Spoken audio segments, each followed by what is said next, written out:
concepts that students learn in math class and in science class, and even the writing from their block classes, and they get a chance to apply it in an innovative way. It was kind of a new course called Sci-Ma-Tech, and nobody could assume what it is. With shop, they assume it's working with making tables and cutting boards, birdhouses, and if it was tech class, then it was just computers. And so Sci-Ma-Tech, they had to ask, what's that?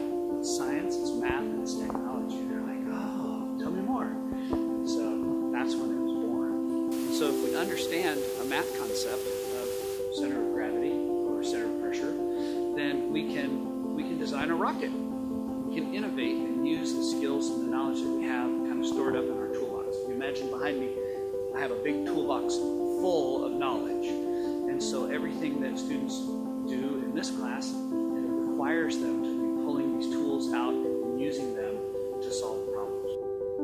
I've learned that whenever I think that I can't do any more, I can always exceed that limit. I do that with the wooden gear clocks.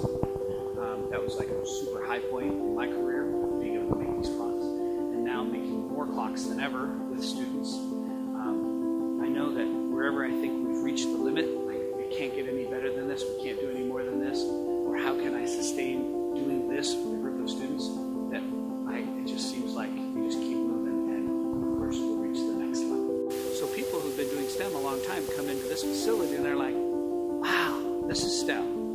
And that's because we have the tools, the physical tools, for people to actually apply that science and math to the T and the E, which is the technology right here. And that's the magic. The magic in STEM happens at the T and the E. And it's gone statewide. It's in dozens and dozens, hundreds of schools around the state and the country. And so it's awesome. I've been blessed with many awards for the program, for the Sci-Ma-Tech program, and sharing the program throughout the state. National conferences. I think the number one skill is that problem solving. The ability to look at a problem and say, I can solve that problem. And when any of us try to solve a problem, we can only solve problems using the tools that we have. And not necessarily the tools meaning wrenches and screwdrivers, but the tools meaning knowledge. This is the place.